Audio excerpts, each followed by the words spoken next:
I'd like to take this time just to tell you to eat my ass.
What's going on, everybody? It's time for another edition of the Cruel Summer Slashback. I'm Uncle Bill, and as you can see, the co-host of the show, CK's not here right now. Something happened to him. He went to a gym. He got a gym membership, and he went out there and he was trying out some of the workout equipment. I haven't heard from him since then, so I'm not entirely sure what happened to him. But my money's on the fact he exploded while he was looking into a mirror. So we'll see, though. We'll see if he's able to join us. But for now, let's go over to the chat and see who's in here before we get this started. We have Sick Jim's in here. Vanderhoff's in here. Jackson Jack, as always. Goblin Incorporated. Now he's fucking incorporated. Robert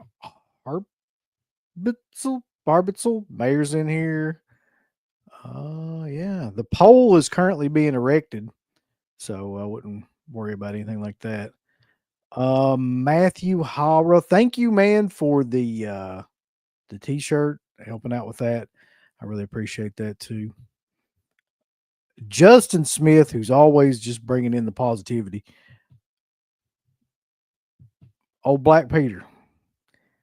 My, oh my, what a Black Peter it is.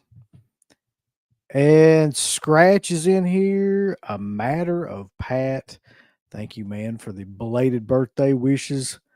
How in the hell could you miss Friday Night Lives? That is the most anticipated and never duplicated show that there is. And that show, you should always check that out. That actual episode, especially towards the end of it, was fucking hilarious too.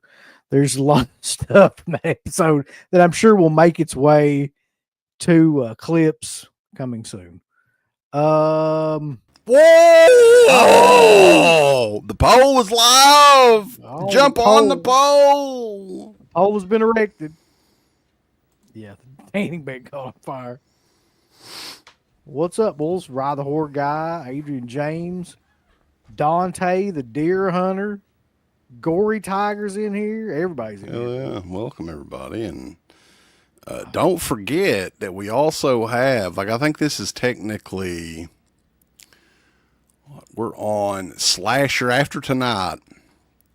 What is it? 36 slasher movies that we've reviewed over the last year or so on here. So how crazy is that? It really tells you who else does that shit. What kind of life that we have. Reviewed that many slasher movies. Most all of them are horrible, but we found some real gems that we've never seen in this, though. Yeah, this is going to be a fun episode too, because for a very brief period of time there in the mid to late 80s, there was exercise horror movies, and and we're covering the exercise slashers today. So, I mean, this is a tiny subgenre of another subgenre, boys. So we're just having a lot of fun this time going at it. What would you call the subgenre of a subgenre? Well, the slasher is a subgenre of horror. What's a subgenre of a slasher movie? So that's what I mean. What's the what do you call a subgenre that's of a subgenre? That's like 2 degrees of subgenre. That's what I'm saying. We're diving Well, is deep. there a name? Is there a name for that though? Is it like micro genre? It's a sub-square genre. Sub-square genre. That makes There sense. you go. Geometry in here. Yeah. But welcome, everybody. This is going to be a fun show. We got a couple more weeks left of summer and the cruel summer slashback. So we will have a pretty fun announcement on next week's episode at the end of the show, and tons of other fun stuff. A lot of people are getting their copies, and I've got a bunch ready to go out this week. We have signed copies of the End of the Pit documentary on endofthepitthemovie.com. Those are coming out. We have a new item that's coming real soon that we're going to be talking about. We're going to be showcasing and telling you guys where to get that as well. But this one right here is not going to last forever, folks. So if you want the signed copy of Into the Pit, the shocking story of DEADPIT.com, you go over to endofthepitthemovie.com and get it. No! Right now. Here. I thought this was actually a pretty good point, man. You should do a ranking of the Slashback films at the end of the year. You could do a tier ranking of the Slashback, the films presented on the best of the best, right? Yeah. Well, maybe that'd be a good one to do next year. Whenever if we do a year 3, we can go through like the 40 ones that we've already done and rank those or something. I don't know. Good Lord. That's crazy. So, but is everybody seeing the poll? Because I'm looking on. You see that poll up? I'm looking on my and it's probably something screwed up with my YouTube on my iPad, but I don't see it. So somebody have to update us on the percentages here and everything. I don't even see the chat. So is the poll erect though? That's the main thing that we need to know. You got to get it up. Get that poll up, Bowles. I guess I could look on my phone. Yeah, it apparently is. Okay, the poll is up. As long as it's up, people can vote. And yeah, we'll go ahead and get rolling here. But we appreciate everybody coming in. Down is up 76 is in here too. Business of Fear, Phantaz Matt. Welcome everybody. And this is, we have one show next week, and the week after next is the final episode for 2025. So definitely everybody tell your friends, family, and neighbors about these, because this one, I think this one here is maybe possibly the most fun episode of the entire year. I think tonight. Yeah. Because I want to say this real quick though. There's no excuse. A lot of people on here like, oh, I haven't seen either one of these movies. Why not? They're both on Tubi. They're both fucking free. Like, there's no reason you couldn't watch these movies. Well, and that's why we say ahead of time. We try to tell you guys a week ahead of time. And the thing is, hey, this is like we were saying before, the summer book club for Dead Pit. This is what we do in the summer to, I guess for fun, right? So sometimes it's fun.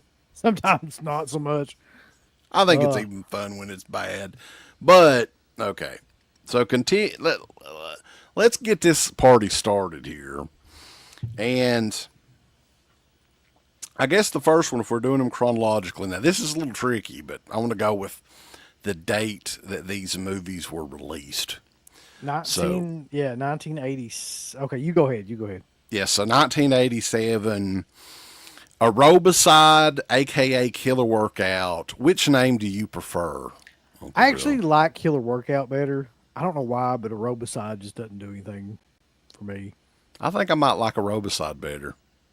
Yeah. Killer Workout has a double meaning, like Killer Workout and then Killer Work. I don't know. It's a neat pun. Yeah, and but this one was made director David A. Pryor, who is no stranger to shot on video horror movies. He did that sorry piece of shit Sledgehammer. He did. Yeah, that was the first thing I thought about when I saw that guy. I was like, He's the son of a bitch that's responsible for Sledge. But he also did Deadly Prey. That's another one that I think Vinegar Syndrome put that out, didn't they? I believe And so. Yeah. he's very well known for early low budget horror films, slasher films, sci-fi films, shit like that. Yeah, there was. I mean, I don't know what it was around this time period, but there were a lot of like health conscious exercise horror movies. Blood Diner is kind of one. Like Yeah. health, they're doing health food right at the Tutman Cafe. Yep. And Linnea Quigley's Horror Workout was also the same year. I get these two movies confused quite a bit. So was Toxic Avenger. Really, it was set at a health club. Right. Yep. So with Killer Workout, takes place at the Second Sun Tanning Salon opening up. You got this hot young lady stripping down, getting in this massive ass fucking tanning bed that looked like a coffin, and it pretty much immediately gets engulfed in flames, right? Mm-hmm. And she becomes just a crispy bitch. So you fast forward, like I think they said it was like 5 years later, or 3 or 4 years later, Yeah. something like that. And yeah, lots of shots of young women doing aerobics, lots of close-up shots of their eyes. And this gym is Rhonda's gym, and she opened her own gym. And she happens to be the twin sister of the lady that was made a crispy critter in the opening segment of the movie at a different salon. How many times are they going to use the twin thing in these slasher I had that, movies, yeah, by the way? the sibling and shit, and Yeah. there's twins in both of these movies, kind of, right? Yeah. Yeah. So Rhonda's kind of a cunt. Like you get that immediate. Like jumps onto everybody. Like she's hard to get along with. And but soon, people in the Rhonda's gym get killed and killed violently by a person with a. And this is a first for a slasher movie. The killer has Yeah. a giant safety pin. Uncle Bill, have you ever seen that one before? No, but that is so stupid. And this, I can't even tell you like how much I hated that. I mean, it's an original. I guess it's an original idea, but like Yeah, just it because just it's never looked, been done before doesn't mean it's a good idea. yeah, like and not only does it look ridiculous when she like pulls it out, but like it really limits what can be done in the film too, because they spend a lot of time with just like off-screen kills with that fucking safety pin. Which if they would have added some more variety to it, I feel like it would have been a lot better. And there's some weird, just random shit in this too. There's a new employee, and it is hard. Uncle Bill mentioned this before, not getting these movies mixed up because they are, these two that we're talking about. But in this one, Chuck is a new employee at the gym, and he is just simply taking out the trash and gets into this fucking karate fight with this dude out there in the park. Well, that's Jimmy. The So very Jimmy, first time he said, "You stay, keep your hands away from Rhonda, buddy." so the funny thing about it is they got this huge, like, I don't know, Italian kind of guy. His name is Jimmy, who's in love with Rhonda in this movie. And like the he gets into several different fights with this guy throughout the movie. He's basically like a creepy kind of like stalker kind of character that you're never really sure. He's Like like a a red Frank herring. Stallone looking guy. Yeah. Yeah. And he's kind of like there to put some doubt into your mind about who the killer is. But one of the best parts about this movie to me though, like throughout the whole thing is after every kill after almost every single kill, you get to sit through a 5 to 10 minute long aerobic workout. I'm not shitting you either. And it usually goes like the entirety of a song. So like whatever the song is that they're trying to push for each like workout, Mm-hmm. you get to watch that entire workout with that song playing until that song's over with. I mean, it's a I was good like, time Jesus. waster. This is it's still like an 80-some minute movie, right? And I'll bet you no shit that 20 minutes of it is just those dance, like, aerobic workout scenes. Like, And it's like the director, David Pryor, is like makes no mistake, like zooming in and at the areas that everybody, and it reminded me, here's what it reminded me of: those shows back in like wasn't it Body Shaping on ESPN, yeah, like, was and it Kiana? Kiana Something with Tom, Kiana. and Yeah. what was the other girl? Denise Austin, I think, was the other one that was Yeah. on there or on Yeah. one of those shows. And that was the only reason people watched that back in the day. But then along came the internet and nobody gave a fuck anymore. So those shows went away. Really quickly, too. There's an asshole cop in this, Of course. Yeah. Lieutenant Morgan, who's investigating. The movie isn't really that well made, although it's a gazillion times better than Sledgehammer. I will give them credit there. It's definitely way better than that piece of shit. So ultimately, if you guys don't want the dead giveaway, just if you want to see this movie, just put it on mute here for a few seconds. So ultimately, Rhonda is the girl from the beginning of the movie, right? So that's the big unveil. There is no twin sister. She has assumed a new identity. Her name was really Valerie, but now she's Rhonda. And the reason that she's killing is everyone has perfect bodies and she can't stand it because she's got crispy titties. Man, when they did that And reveal, when I say crispy titties, let's see. I mean crispy titties, baby. Yeah. So I'm not sure even what the fuck that is, but it looks like somebody just smeared Play-Doh all over her. Like, that's the whole effect. And she's bald too, which makes it even better because that's like supposed to be a wig, and her whole head is all burned up and everything. Oh my god. And they just like put Play-Doh in her head and like a bald cap. It does look like peanut butter. It's ridiculous looking. I could never take it seriously either. So yeah, so this detective is basically like going around trying to solve this string of murders because one by one, everybody in the in this is the part that in both these movies where I didn't understand. It's like defies all logic. So there's tons of people getting killed at this gym, and just one right after the other, and they never decide to close the gym or even like put a couple of cops or anything.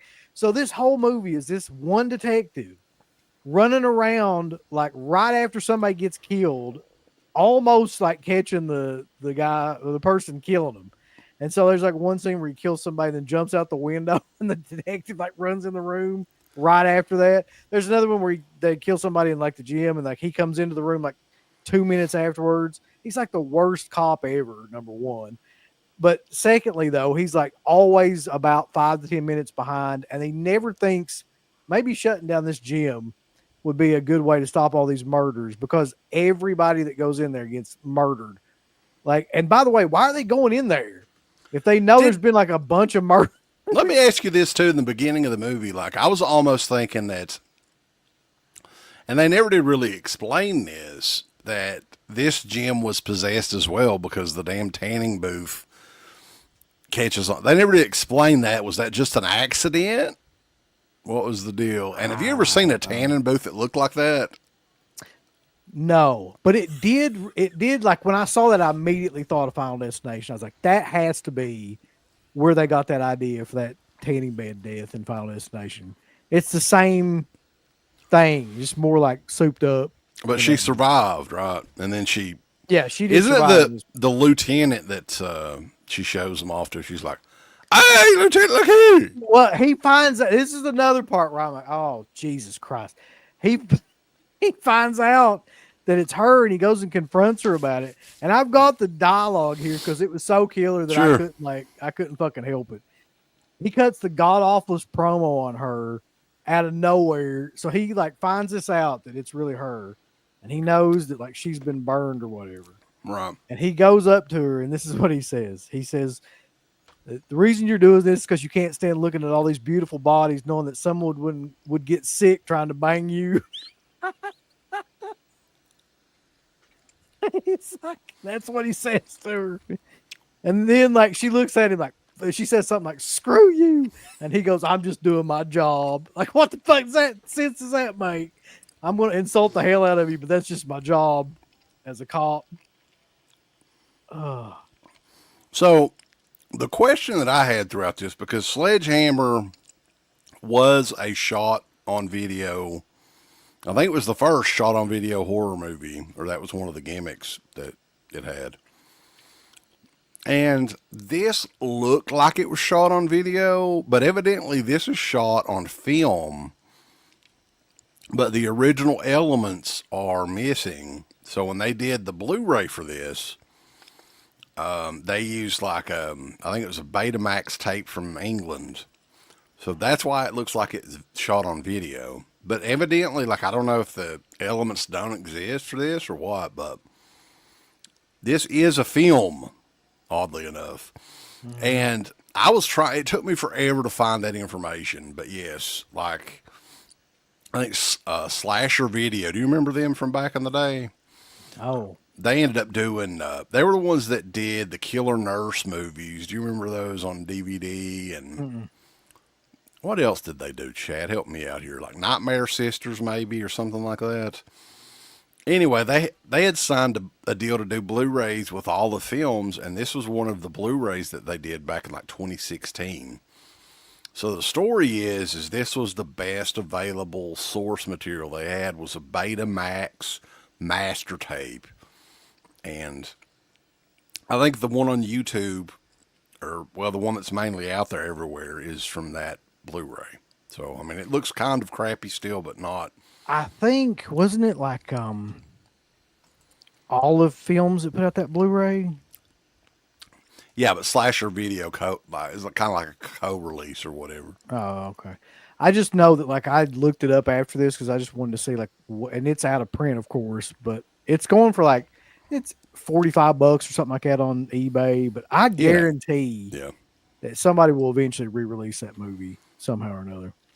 It would be one. I don't have it in the collection, so I streamed it. But if somebody was to release it cleaned up, like it's got some fun, goofy, stupid shit in it that I kind of like, I would probably get it.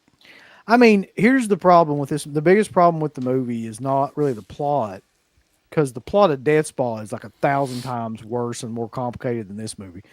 But like the biggest problem with this movie is there's no gore in it really. There's just a lot of like stabbings and a little bit of blood and things like that, but nothing that really. There's a lot of nudity though. Both these movies have like a ton of nudity, which is great. I guess because they're centered around like gyms and things like that. Well, like people kind of expect that.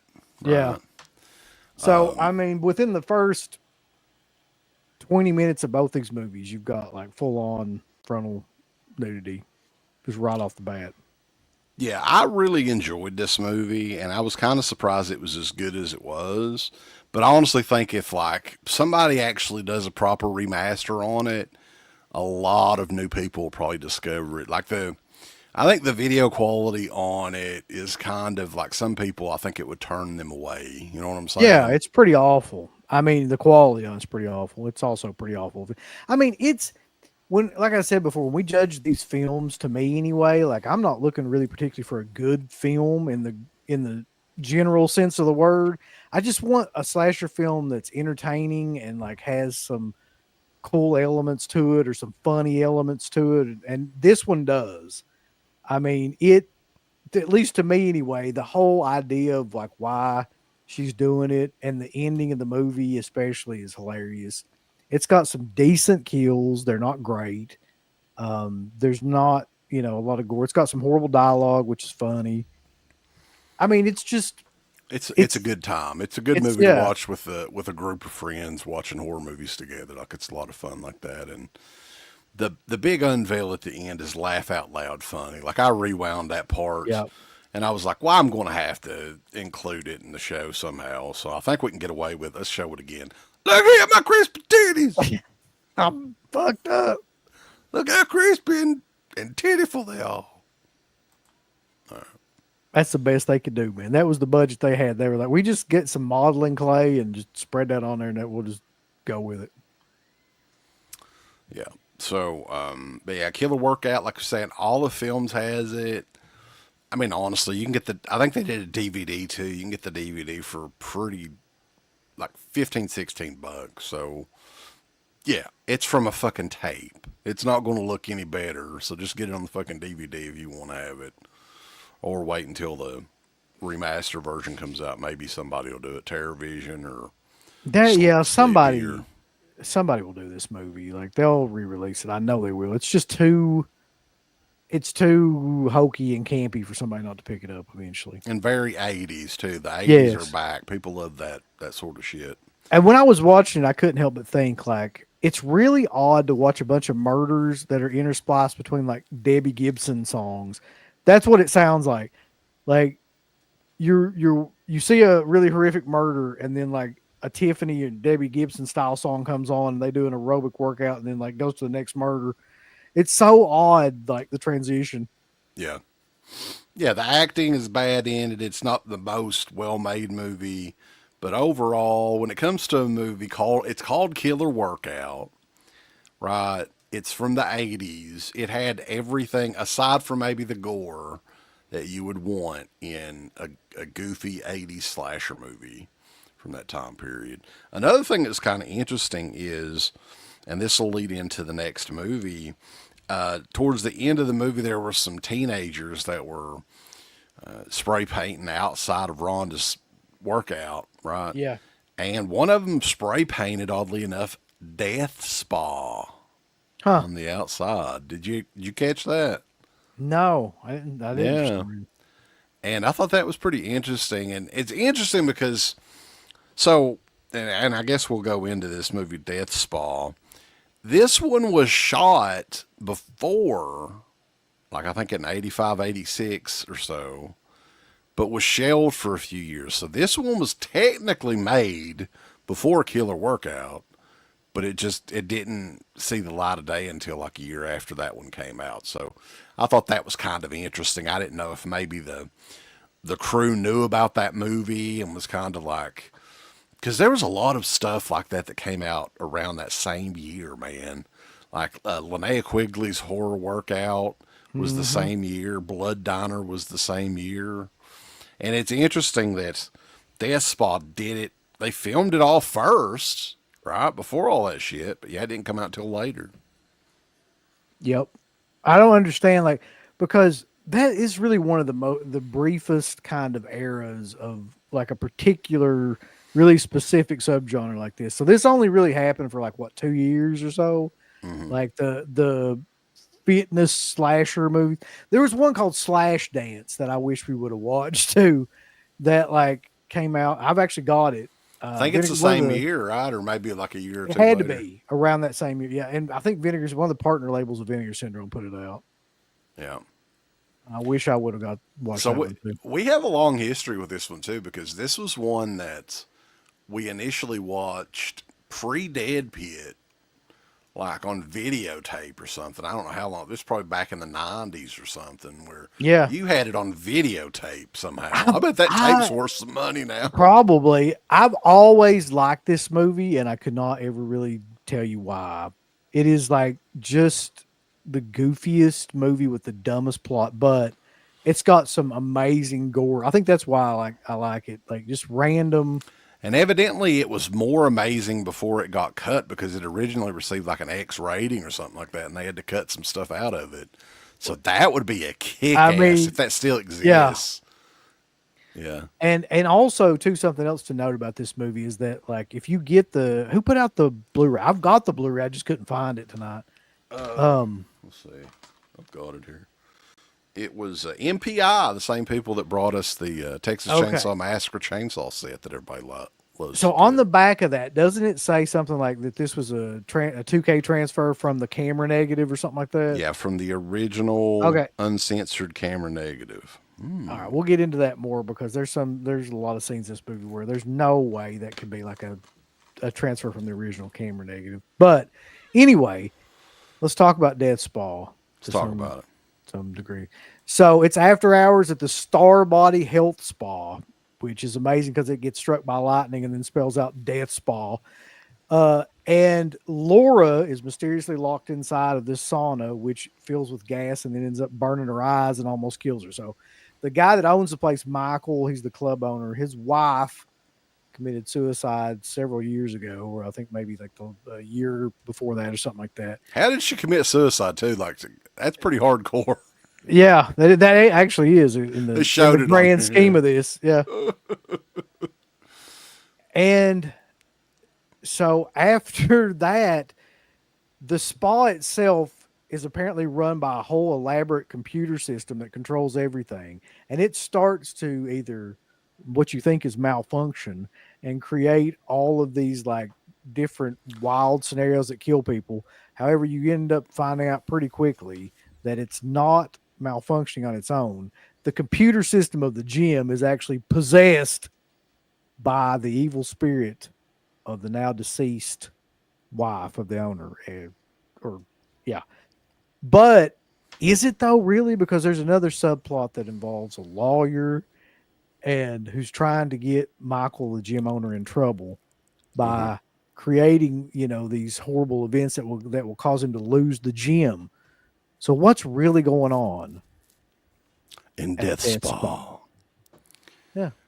Yeah, so this gym is basically like, you remember how Terrence Taylor was the computerized man back when he was in the York Foundation? Yeah. This is yeah. the computerized spa where everything is. Computerized man. I forgot about that. What a horrible gimmick. Hey, like that. I just loved it when Terry Reynolds would come out with that fucking like old ass, Yeah, word processor big or whatever. fat like laptop thing or whatever it was. And she'd print out like statistics on the math or whatever. their theme music was like a rip off of the Santa Barbara theme song too, which I always cracked up at. Yeah, But it was great. The Death Spa is the computerized spa of the future, right? Here's the thing about Death Spa. There's so much. You talk about a movie that has a completely unnecessary amount of like subplots in it, where like they could have just run with that one simple like angle, and it would have been okay with like even that's kind of stupid, but like the idea that the gym is possessed by like the gym's computer is possessed by this ex-wife. But then there's all this other shit where you got like the creepy twin guy that's obsessed Yeah. with her, and then you've got like the Ken Foree character in there for just no particular reason, and you've got the lawyer that's trying to like get the gym closed down. There's way too much extra shit going on in this movie that doesn't need to be in here. Luckily though, it culminates like in one of the best 10-15 minutes ever. Yeah, like all leads up to this Halloween party at the spa, and all hell breaks loose basically. And the whole thing that was funny is those like ultimately, and it tells you on the back of the fucking DVD, it's basically the vengeful spirit of Michael's wife, Catherine, like that killed herself a year earlier. But Yeah. then like they don't really have an accurate like explanation as to why would she want to do this. Right? She was depressed. Evidently, she killed herself or whatever else. Well, But she then set herself on fire, right? Yes. like, which is Yeah. what a way to go. It's not an accident, or she wasn't murdered by anybody. And No. Catherine wants to avenge her wrongful death or whatever. She kills herself. She pours gasoline or kerosene or whatever the hell it is on top of her and sets herself ablaze. And her twin brother David is the one that's over the computer systems. But it's obviously not just the computer systems going. Yeah, going and that's awry the other here. that's the other red herring too. There's so many like stupid ass like red herrings that go nowhere in this, where it just ultimately ends up being her, like which you kind of know. And then she at the end. explains it to Michael. She's like, "I just want you with me. I'm lonely." There's a there's a killer thing the killer line she says too, which took me completely off guard, where she was like, at the end of it, she's trying to get him to join her, whatever. She's like, "Come on, we can take the pathway to hell," something like that. Pathway straight to hell. We can be joined together in the pathway of hell, Michael. It's like, Jesus, dude. Yeah. So that, I mean, those, but this movie is fucking great, right? And I've always thought this every time after I watch this movie, especially the last 20 minutes or so of the movie really puts it over. Like, Yeah, I think that's what saves the movie, really. there is tons and tons of gratuitous nudity in this and tons of gratuitous gore and death scenes and just craziness throughout most of this movie. And the weird thing is, the director of this, Michael Fiska, has not really done a whole lot else. Like, I was kind of shocked because unlike Killer Workout, like, this is actually a very well made and put together movie, and it's shot on film and everything. And it's just a weird product of that time period where a movie like this could get a big enough budget. The gore was great in it. You'd have some fun cameos in it. Ken Foree, somebody mentioned here, he is one of the assistants, Marvin, in the movie. If you ever want to see Ken Foree with a mustache, this is the movie to watch. If you ever want to see Ken Foree dressed up like the 1990 version of Pennywise, like, this would be because he's got that fucking... Yeah. I don't even know what that is, man. That's traumatizing. That's some traumatizing shit for sure. Also, the girl that played Hillary in Fresh Prince of Bel-Air, it is her debut, and she looks unbelievably young in this. But I don't think you get to see her nude. She doesn't get naked. She's just like... It's unfortunate. But it's weird because there's a lot of throwaway characters that are really like... really would have been good. They just kind of like they don't use them that much at all in this movie. That are really well known now. Yeah, there was another one that's very well known on like TV, like maybe CSI or one of those shows like that. But right in the same year, she was Tila in the Masters of the Universe movie. Also, the guy, I was trying to figure out who the hell this guy is, but there's a cop in this movie, and I know I've seen him in something else too. But I cannot. Somebody out here will probably know if they've watched the movie. I cannot peg what movie he was in that I've seen him in. But he's like a character actor as well too. But they also like there's so many funny scenes in this movie. The opening death scene in this too is, I guess it's Michael's girlfriend that she goes after. And I thought that they were gassing her to death or something like that, but evidently it was chlorine that got in the, what was it, the sauna or whatever the hell it was. It's some sort of toxic gas, though, I think. It doesn't matter. It just makes her melt, basically. It burned her eyes real bad or whatever, and then, he comes and gets her, and she's got bandages. It's just weird. It's great, though. I mean, and this part makes no sense. So all these people are getting killed at this fucking spa, just one right after the other. And there's no murderer per se. Like they just keep getting killed in these weird ways. Like a diving board falls down, but they don't. The woman doesn't get killed. My favorite one is where they're stuck in a freezer or something like that, and a dead fish comes back to life. No. Okay. So this is one part of the movie that made no sense to me. So the woman is supposed to be possessing the computer, right? And that twin brother guy knows about it or whatever.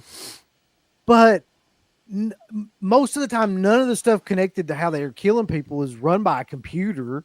It's just like a mirror or a fucking fish or like that doesn't have anything to do with a computer. Like, right. Well, I think ultimately, like, she just possessed the damn entire spa. She possesses the spa. Yeah, I think that has to be it. But like, so just to name a couple of scenes, because there's way too many great scenes, but I wrote down some of my favorites. So there's like the tile scene where all the tiles shoot out of the fucking shower and kill people, which you can clearly see like the parts with the little hoses behind the tiles that are shooting them off with air or something. Then you've got like the woman, this is my favorite scene in the whole movie by far, is the woman exploding in the mirror. So she just is like, she's just staring at a mirror, and then, the possessed one makes the mirror kind of like shake and then just all the glass shoots forward, but it blows her entire like upper torso off, and it's such a hilarious looking scene. Well, I like the scene too where the woman's hand gets caught in the blender and it will Yeah, not. It's like the blender is trying to eat her like arm, like how would that work exactly? You couldn't get that blender off there. and there's like a gigantic pool of fucking blood, and this detective's trying to help, and there's blood. It's almost like a scene in like Dead Alive or something. There's so much blood and like shit going everywhere. So There's it's a, so that is one of the best parts. There's like so much unnecessary splatter in this. Like there's a scene where they hire a paranormal investigator to figure out what's going on because they suspect that might be what's going on. And he goes down there and finds like this random woman who got like killed by gas down in the basement. But he tries to pull a gun on the spirit or whatever, and his fucking hand explodes, and like blood just squirting out of it, like shooting off and the then like screen. she throws him up to the ceiling and throws him back down, and Yeah. it's a wacky movie, but it's one of those movies that is way better than it has every right to be. And that's the thing that I always think. Like when you read about how silly the fucking plot of the movie is and everything, but you watch it and you're like, I mean, it is silly. It's got some silly shit in it, but technically, the gore, the gratuitousness, baby, this movie is Nudity in this one too. 10 times better than it has any right to be, and gets like probably the highest recommendation that I could give on one of these Cruel Summer Slashback movies. This is like it's a must see, especially if you're into the cheesy '80s gore movies. Oh yeah. Great, like there's I think the shower scene in this was with all porn stars. So if you want, you can go through and maybe identify some of them. I don't know. I didn't know that many from that era, but that's the top of it. It's sleazy, gory. Yeah, this is like top tier, man, when it comes to these slasher movies. Yeah, I mean it has all of the necessary components of like what make a really good slasher film. It's got tons of nudity, it's got tons of gore, it's got a completely incoherent storyline that's fucking hilarious, an ending that's hilarious. It's got like really good quotable stupid dialogue. Like there's a scene, and I wrote this down, and this is apparently a pretty well-known quote from this movie, but I wrote it down like right when I was watching it because it's killer. This woman walks up to this guy who's doing like exercises and shit like that, and she's like, "Hey, you like, what are you doing later?" Something like that. And he's basically like, I'm not going to be doing anything with you or something. She goes, "Why?" And he goes, "Because I'm beta and you're VHS." Yeah. I'm like, "What the fuck?" My wife heard that and she was like, "Did he say that?" And I was like, "Yeah." Yeah. Plus, it does have Kim Forey, but he doesn't do anything in this movie at all. No, he's not really a central character or anything. He's more or less just like kind of like a buddy character or something. He's That's a weird movie it's for him paycheck. Yeah. for him to be in. But the interesting thing about this too, the MPI Blu-ray, there is a making of documentary on Death Spa that's on this that is nearly an hour long itself. So I thought that was kind of interesting. You said you did have the Blu-ray, right? I do have the Blu-ray somewhere around here. Yeah. Okay. I've And had it it's for one that I years. think it's still in print. I got it not too awful long ago, probably in the last 5 years I got it. So I don't know when it came out, but yeah, that's one that you'll definitely want to add to the collection if you're a fan of these type of movies. I think some people probably stay away from it due to the plot, thinking, oh, it's like a trauma movie or something like that. And it's really not like that at all. So, No, but I mean the gore is kind of similar to Trauma, except it's a little bit better. yeah. It's just I don't even know how you would describe this movie really. It's I can it's one of those movies we were talking about like before where it's like unintentionally hilarious in a lot of ways. Like I think in some ways they were trying to make it funny, but even the serious stuff is fucking hilarious. Like when they try to be scary or whatever, it's like one of the funniest things ever. Yeah, and you'd said both of these movies, if people want to check them out, are for free on Tubi, Oh, bear. Yep. which I don't know how Tubi does it. They have pretty much everything. when it Yeah, comes I to don't like get that cult either. But horror like, movies if and you stuff. want like really hard to find B movies and slashers, like they've got almost an Italian films too. Like they've got the best selection of that shit of anybody by far, by a mile. Um, yeah. Cool. And S- let's see here. I was looking at this to see if they had any information. It had a budget of $750,000, which is crazy. It's actually a pretty good budget for a film like that. Yeah, I thought they did a And good job with it. I was surprised the director didn't really go on and do much else. At least anything that I know of. I think he did yeah, some stuff, but you want to check out the poll and see what the fans voted for these two. I'm curious. I suspect that Deathball would probably win. So I don't know what's happened, but there's 115 people watching this, but only 49 people have voted. So what the Apparently, people don't have fuck? Tubi. But yeah, Killer Workout at 37%, Death Spa at 63%. So yeah, I mean, I voted for Death Spa, but I like both of these movies. And like I was saying earlier, man, I think Killer Workout is one of those that a lot of people would discover for the first time if somebody like a Terror Vision or Vinegar Syndrome or Oh yeah, somebody like that did like a proper restoration on it and a good edition. We can hope maybe someday. yeah. And I mean, it. Don't get me wrong. Like, there's parts in this movie too where it slows down quite a bit. That whole thing with the brother angle and everything really makes everything drag to kind of a screeching halt.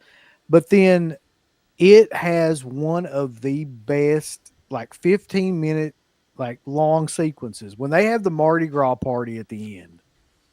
That is just everything about that sequence. The last 15, 20 minutes of the film is fucking perfect. Like, everybody that gets killed, the kill scenes are hilarious and fucking gory and bad.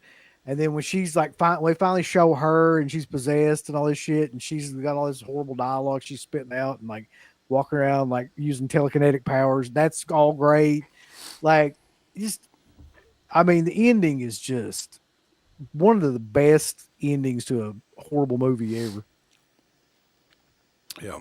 So I think both of these though get a recommendation. But yeah, Death Spa. I would agree with the chat on this one. It's definitely the better of the two. But Killer Workout is definitely one that you want to check out as well. Yeah. I mean, Killer Workout's just a more traditional slasher film. Uh, it's very, very much like what you'd expect an 80s slash film to be. Dead Spa is like, seems like it starts off that way, and then in the middle of it, they're just like, you know what? Like, we're going to get fucking weird with it. And they do. They Left get crazy. they get as weird with it as Well, Killer possible. Workout only came out in video stores. I'm pretty sure. I don't think that one ever had a theatrical release. Did Dead Now, Spa have a thing? I hope to God it did. I think Death's Ball may have. I don't know. Look it on I eBay. would, See if there's a one sheet of it or anything. I'd shit myself if that movie actually had a theatrical release. It did. It says Death Spa was given a limited release in the United States in July of 1988, released in Japan in 1989 on video, before being released to VHS in the United States in 1990. I'll be damned if it didn't. Yeah, I mean, it's always good. Like, I always thought she was very hot, too. I was kind of upset that she didn't show off her goods and that, but it is what it is. Yeah. What a movie, though. Karen Parsons, I think is her name. Sure. I don't think she did much of anything else after, like, what, that show went off the air, though, right? No, she did Fresh Prince, and that like it's what everybody knows her for. And I think she did TV, a little bit of TV, and that was it. I don't No, think she did any much anything else. that answers. Wait a minute. She did though, because wasn't she in fucking Major Pain. Major I just Pain? thought of it, yeah. Yep. That's the only other thing I What a remember. show. What a movie. What the fuck? What the hell ever happened to Damon Wayans, by the way? Good What was the question. last thing he was ever in? He had a show that Lethal Weapon.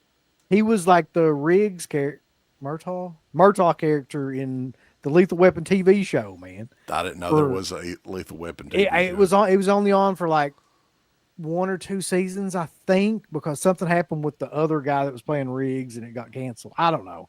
But that was supposed to be his big comeback. It didn't work out too well for him, It did didn't it? work out. Poor No. fella.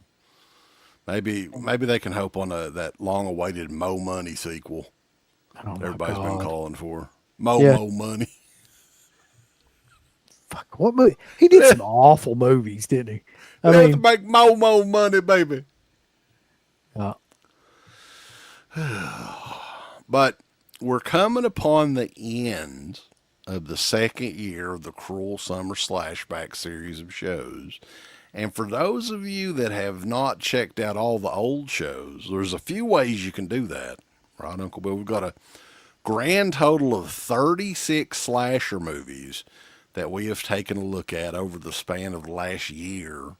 And all of those are up on the YouTube page. You're watching the 30, what is it, the 35th and the 36th review tonight. All of them are also up on the podcast feed. You could just search for Cruel Summer Slashback wherever you get podcasts. And man, we've taken a look at a lot. But we have got more coming up. We have got 2 more episodes of the year. And this next one's kind of a doozy because one of these movies we've kind of hinted at doing for a while. And talk about it, Uncle Bill. It's another subgenre of a subgenre. Oh, Jesus Christ. What is it? I can't even fucking remember now. There's so many of these goddamn things. Well, it's the supernatural slasher subgenre. Oh, yeah. Okay. So one of these, like, I found a while back and was just, like, amazed that I'd never seen it because it was so good in my opinion. And it combines, like, it's the definition of, like, combining a slasher film with, like, a supernatural kind of element. And that's a movie that Scream Factory actually put out called Superstition. And so we're going to be doing that one.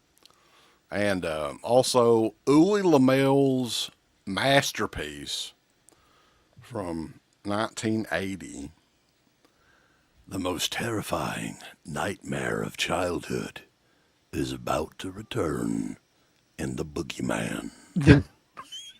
Can't wait to talk about that movie. So I've also seen that one That'll not be too fun. long ago too. That is such a wild fucking movie, man. He is the Boogeyman. You remember is it Percy Rodriguez is the fucking guy that did the trailers back then? He's so fucking great. The guy with the super, like, deep kind of raspy voice almost. Yeah. Like, he is the Boogeyman. The Boogeyman. He just say something and just real quick, abruptly stop. Yeah. Yeah. I think he did the Phantasm for Phantasm 2, whatever it is. Phantasm, the delusion of a disoriented mind. An entity. He just kept saying, like, different definitions. Yeah. Phantasm, a phantom spirit or something. Yeah. Some good shit, pal. But yeah, I believe it's Percy Rodriguez. Anybody in the chat know him, look him up. Sort of a big deal back in the day. But yeah, that's going to be a fun one, man, because I have never seen Superstition before. That's an early 80s slasher, I think, from 80. Well, both of these are early 80s slashers. You got The Boogeyman from 1980 and Superstition from 1982. So yeah, if you guys want to watch them, and then we'll all kind of review them and talk about them together. That is kind of the gimmick of these shows, and we encourage people to do that and join us in the chat and talk along with it and everything. And somebody was talking about one of the actors, I think, from and I didn't realize this, from Killer Workout passed away shortly after the movie. The guy that played David or whatever. Did you see that? Mm-mm. Yeah, I think he died of AIDS in like 1989. So I didn't know that. Somebody mentioned that in the chat too. No, I had no idea. That's unfortunate. There's a lot of people that died of AIDS around that time period too. I think it was just kind of coming out, and that was before the Magic Johnson pill come along. Saved everybody. The late 80s. The best thing that happened to AIDS is Magic Johnson got it, and he like put millions and millions of dollars into it. That's actually kind of sadly true. Like, Yeah. They really wanted to find a cure Yeah. at that, or at least something to slow it down. And now the cure's money. Yep.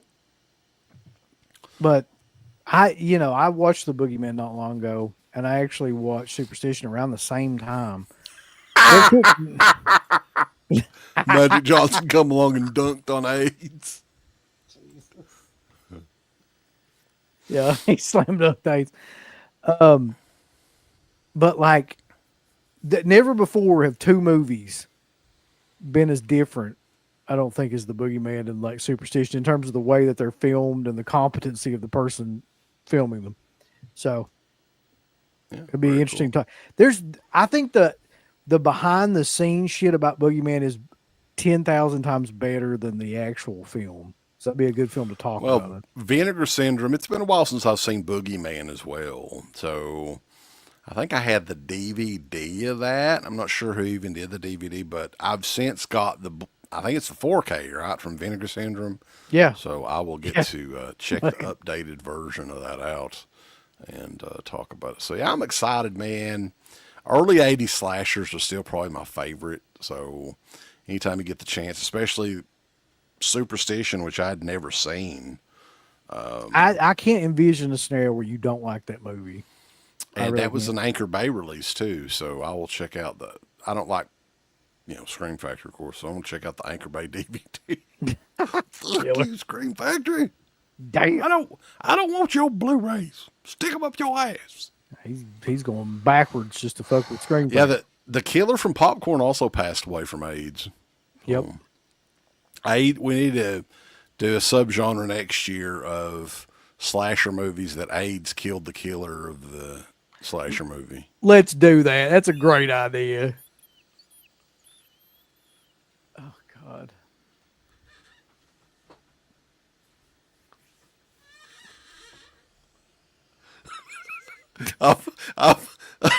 I've made you mad like I made Felcher mad on them shows. No, I'm not. I refuse to fucking even engage in this. Nope. Can't do it. Shit. Oh, shit. Oh. All right, guys, but that is it. We have some fun stuff coming up this week. Our buddy Heather, Baller and Shot Caller, has picked the commentary for Dude Bro Massacre 3. And I have not seen any of the other Dude Bro Massacre movies, so I'm going in totally blind. Is there more? Or is this there's just got to like be at least 1 and 2. It might be just one of those movies where they just name shit like a sequel, I hope. I don't know. Is it like Leonard Part 6? Exactly. I feel somebody said I feel bad for laughing. Oh, shit. So yeah, we're going to do that on Thursday. We've got other reviews coming up as well.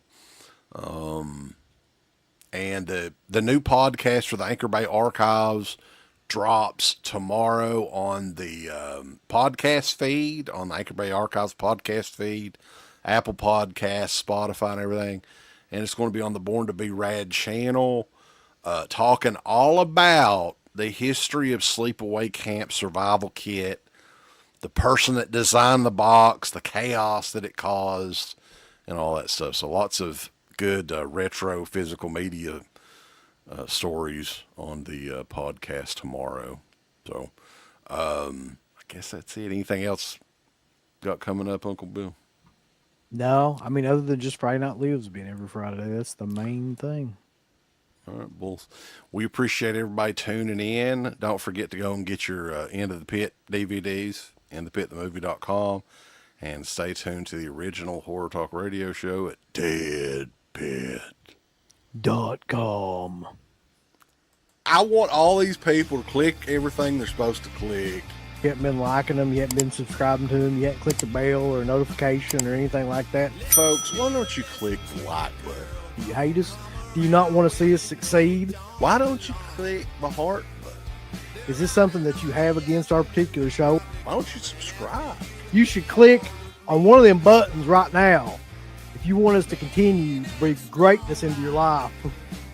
There's all kinds of wonderful shirts over at shop.deadpit.com. Simply the best horror shirts. On TeePublic, there are others, but they all suck. You can get some Dead Pit Radio shirts. You can get Last Out on the Left. The Hills Have Eyes.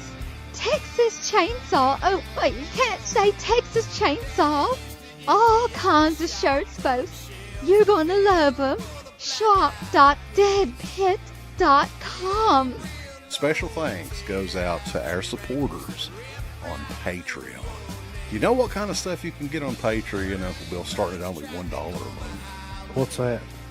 Access to every Dead Pit show since 2005.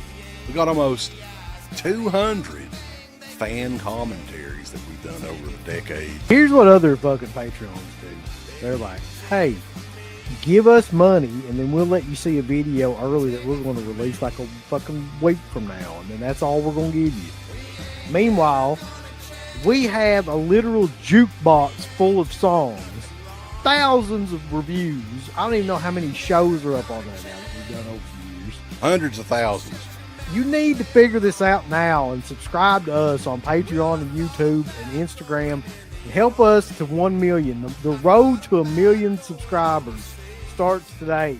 So deadpitonpatreon.com. Join today. Tiers start at only $1, but I'd recommend at least the $10 tier. You can do 50. The stock market's crashing around us, folks, but send us money.